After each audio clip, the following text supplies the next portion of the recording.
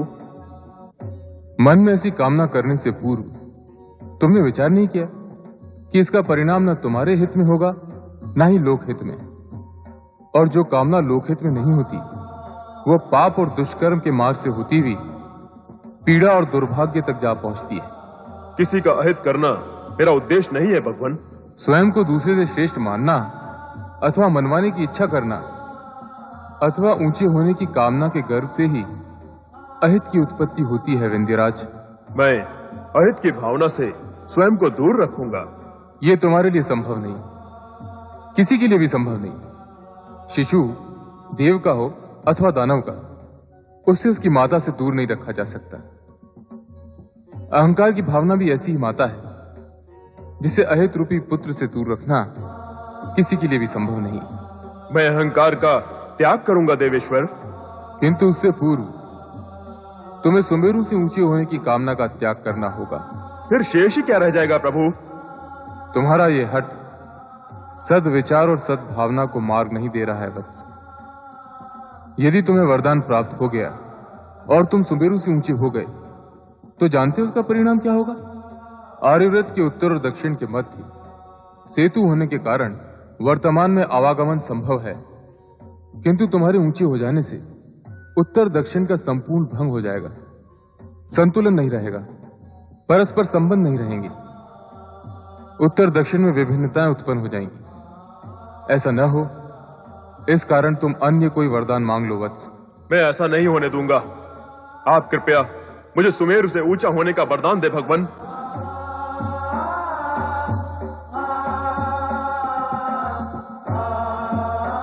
तथास्तु।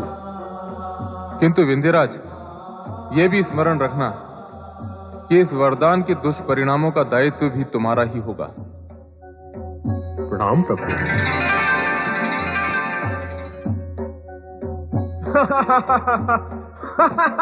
मुझे सबसे ऊंचा होने का वरदान मिल गया, सबसे ऊंचा होने का वरदान मिल गया।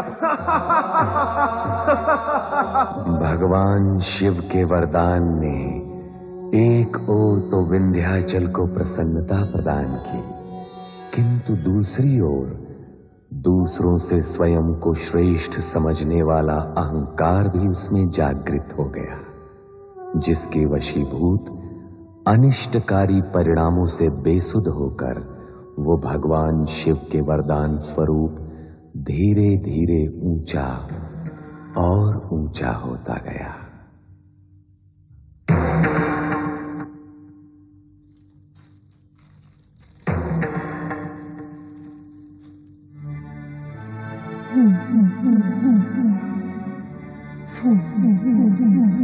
अरे ये अंधेरा कैसे हो गया? ये क्या हुआ?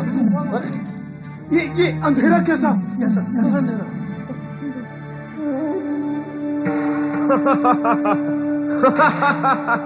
सुमेरु स्वयं को पर्वतों का सम्राट समझता है। मेरी ओर देखेगा तो उसका गर्व चूर चूर हो जाएगा। यदि अंधेरा नहीं हटा तो नर नारी पशु पक्षी जीव जंतुओं का क्या होगा? रोग फैल सकते हैं, अकाल मृत्यु हो सकती है। इस प्रकार तो हमारा जीवन छिन्न भिन्न हो जाएगा। आओ अगस्त ऋषि के पास चलते हैं, वही हमारे रक्षा का उपाय बताएंगे।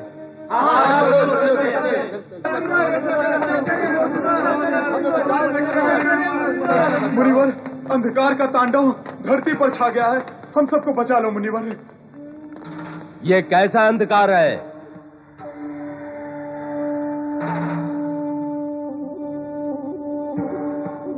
मुनि अगस्त्य, यहां आओ, शीघ्र आओ अगस्त्य मुनि। कौन पुकार रहा है? कहां आना है मुझे? मैं कैलाशपति शंकर तुम्हें कैलाश पर बुला रहा हूं। आओ अगस्त्य मुनि। हे देवाधिदेव भगवान शिव, आपकी आज्ञा का पालन होगा भगवान। मैं शीघ्र ही आपके चरणों में उपस्थित हो रहा हूं प्रभु। आप सब धीरज धरें, भगवान शंकर इस अंधकार को अवश्य ही प्रकाश में परिवर्तित करेंगे।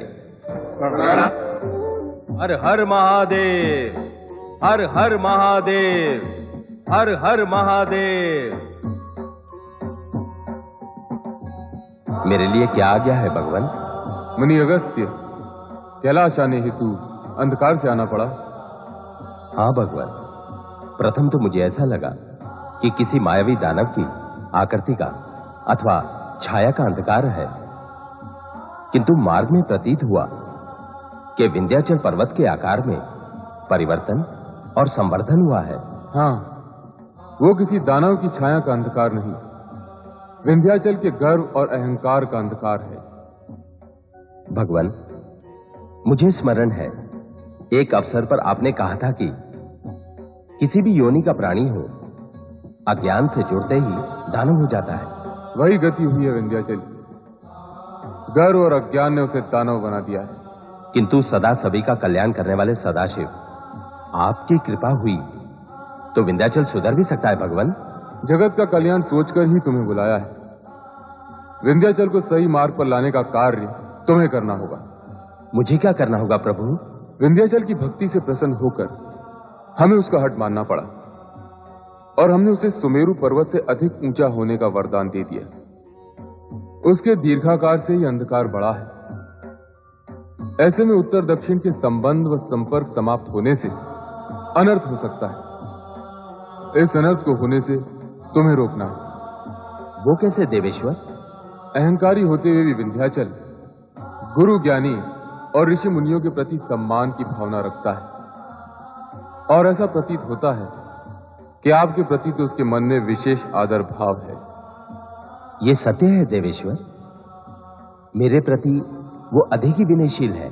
तो अब जगत कल्याण हेतु उसकी विनयशीलता का लाभ उठाइए।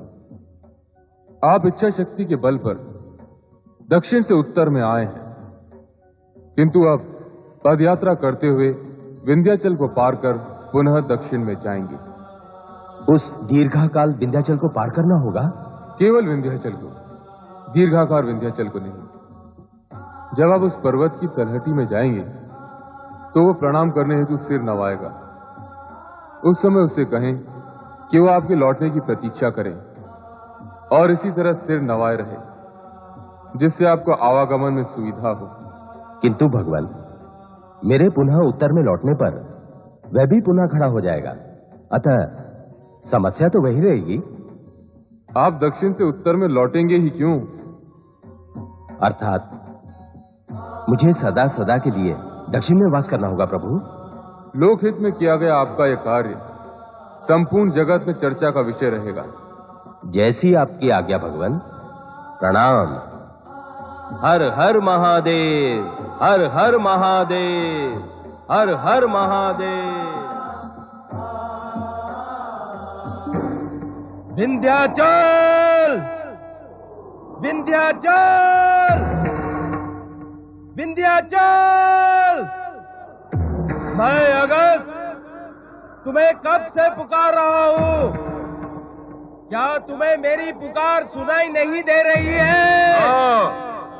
गुरु अगस्त, मेरा प्रणाम स्वीकार करें मुनिवर।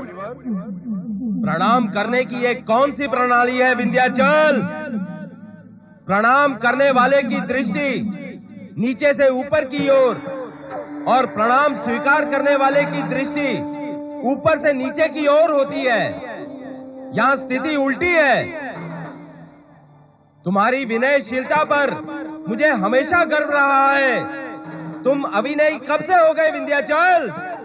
नहीं मुनिवर, मेरी भावना में नहीं, मेरे आकार में परिवर्तन हुआ है। तुम्हारे आकार ने बड़ा होकर तुम्हारी भावना को छोटा कर दिया है। ये देख और जानकर मन क्लांत हुआ है। नहीं गुरुदेव, नहीं, मेरे प्रति ऐसा अन्याय न करें गुरुदेव। तुम्हारी शालीनता और सौम्यता कहां गई विंध्याचल? तनिक ठहरिएगा मुनिवर। मुझे अपने दीर्घाकार से आपका आशीर्वाद अधिक प्रिय है। आपके श्री चरणों में नतमस्तक होने के लिए मैं व्याकुल हो रहा हूं, छोटा हो रहा हूं।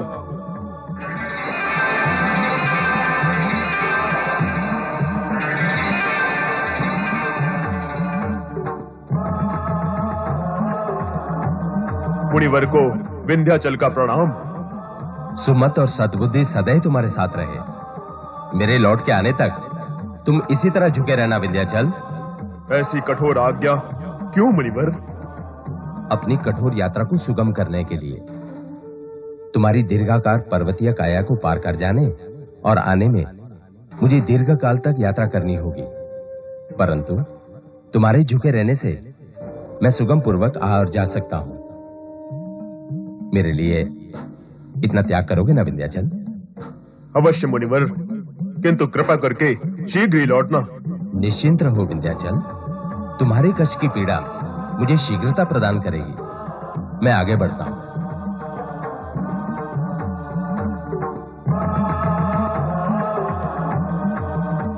छल मेरा स्वभाव नहीं है विंध्याचल, परंतु देवादि देव के आदेश से लोक धर्म के नाते मुझे ये व्यवहार करना पड़ा। नारायण नारायण जय जय ना।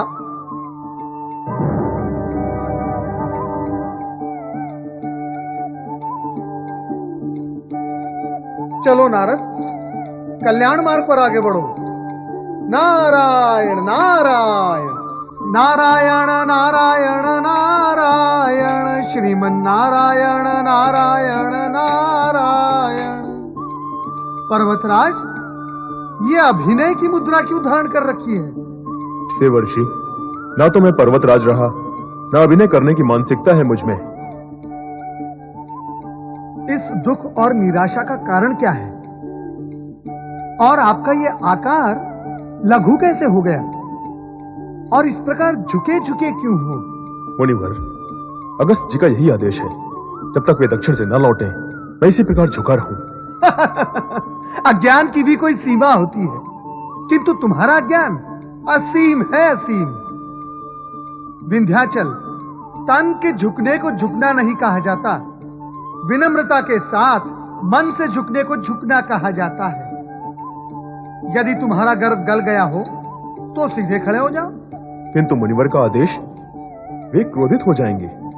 उनका आदेश और उद्देश्य दोनों पूर्ण हो चुके हैं, अब वो कभी लौटकर नहीं आएंगे।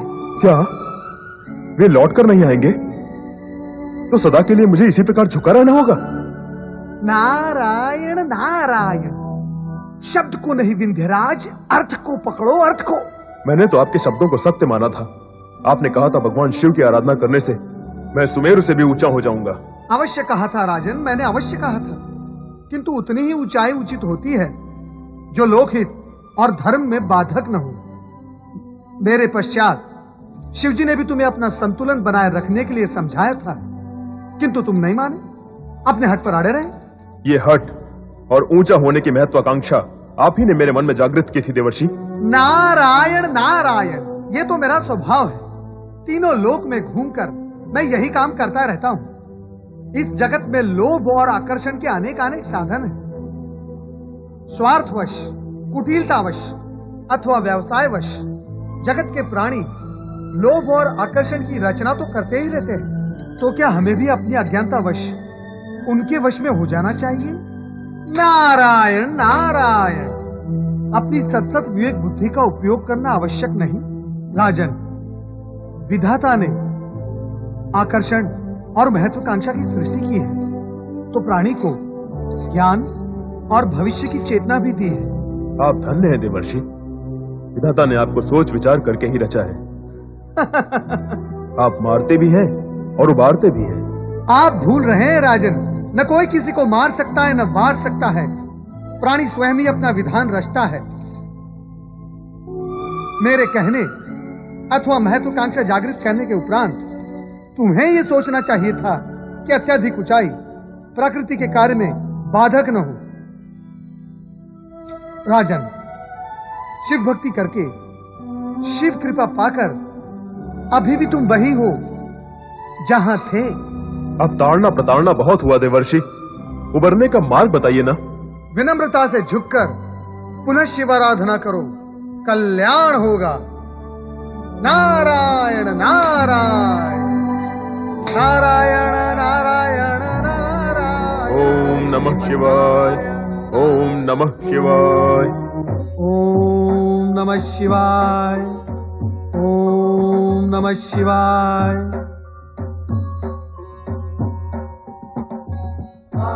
आओ नारद, कहाँ रचाकर आए हो अपनी लीला? लीला रचाने के लिए नारद का नाम तो व्यर्थ ही घसीटा जाता है भोलेश्वर। सत्य तो यह है कि लीला रचाते आप हैं, मैं तो उसका मात्र प्रचार करता हूं। नारायण नारायण। किंतु विंध्याचल को पुनः तपस्या में लीन करने की लीला तो तुम्हारी थी ना नारद? इससे पूर्व उसे झुकाने का आयोजन भी तो आप ही का था भोलेश्वर। नारायण नारायण। वो आवश्यक था। उसका उद्धार करना भी तो आपके लिए आवश्यक था प्रभु। मैं तो केवल भूमिका बनाकर आया हूं। नारायण नारायण। सो तो करना ही होगा नारद। नारायण नारायण। नारायण नारायण। ओम नमः शिवाय। ओम नमः शिवाय। ओम नमः शिवाय। ओम नमः शिवाय। ओम नमः शिवाय। ओम नमः शिवाय। ओम नमः शिवाय। ओम नमः शिवाय। ओम नमः शिवाय। आंखें खोलो विंध्याचल। नमः शिवाय। प्रभु, भगवान, अपने इस अज्ञानी भक्त को क्षमा करना प्रभु। मेरे प्रकट होने से क्षमादान तो हो गया, किंतु तुम सिर झुकाए क्यों खड़े हो? गुरु ज्ञानी कहते हैं मन का अहंकार मस्तक में समा जाता है, इसी कारण मस्तक तना रहता है, किंतु झुका हुआ मस्तक अहंकार रहित होता है। अज्ञानवश अथवा अहंकारवश मुझसे जो भूल हुई उसका प्रायश्चित करना चाहता हूं भगवान। प्राणी यदि ये मान लेता है कि उससे कोई भूल हुई है तो यही उसका प्रायश्चित है। प्रायश्चित के पश्चात अब तुम वरदान के अधिकारी हो। कहो विंध्याचल, तुम्हारी क्या कामना है? आप तो सदा शिव हैं, सदा कल्याण करने वाले। मैं भी आपका भक्त लोक कल्याण की इच्छा रखता हूं भगवान। इसीलिए तो मैं तुमसे प्रसन्न हूं। मांगो, क्या मांगना है? यदि आप मुझसे प्रसन्न हैं तो मेरे आंचल में नर्मदा तट पर सदा सदा के लिए ज्योति स्वरूप में विराजमान हो जाइए, ताकि जिस प्रकार मेरे मन का ज्ञान रूपी अंधकार दूर हो सका है, उसी प्रकार आपके ज्योति स्वरूप और ज्योतिर्लिंग से जगत के प्राणियों के मन का अंधकार दूर हो सके। आपके विराट नाम के साथ आपके भक्त का लघु नाम भी जुड़ जाए, ये वरदान दें भगवान। तथास्तु। तुम्हारे आंचल में नर्मदा नदी के तट पर ज्योतिर्लिंग के रूप में मैं ओमकारेश्वर के नाम से स्थित रहूंगा। तुम्हारी भांति भक्ति करने वाले शिव भक्त राजा मानधाता के साथ साथ तुम्हारा नाम भी ओमकारेश्वर तथा अमलेश्वर ज्योतिर्लिंगों के साथ सदा सदा के लिए जुड़ा रहेगा। और इन ज्योतिर्लिंगों की आराधना करने वालों को मनोवांछित सिद्धि प्राप्त होगी। मंगल भव।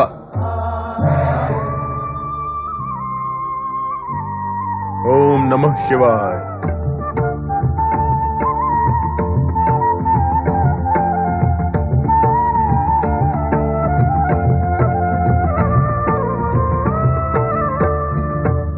शिव के भक्त जनों ने पुकारा जब संकट पड़ने पर, शिव के भक्त जनों ने पुकारा जब संकट पड़ने पर, तब तब ज्योतिर्लिंग में पधारे अजर अमर शिव शंकर। अजर अमर शिव शंकर। अजर अमर शिव शंकर। अजर अमर शिव शंकर। अजर अमर शिव शंकर। अजर अमर शिव शंकर। अजर अमर शिव शंकर। अजर अमर शिव शंकर। अजर अमर शिव शंकर।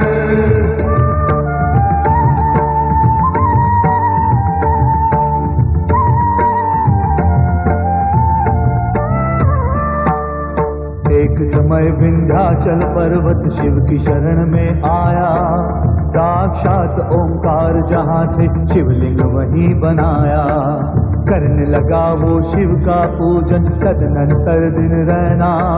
शिव शंकर जब प्रकट हुए तब खोले अपने नैना। एक ओंकार लिंग तभी दो भागों में विभक्त हुआ। शिव ज्योति परमेश्वर संज्ञा ओंकारेश्वर नाम पड़ा।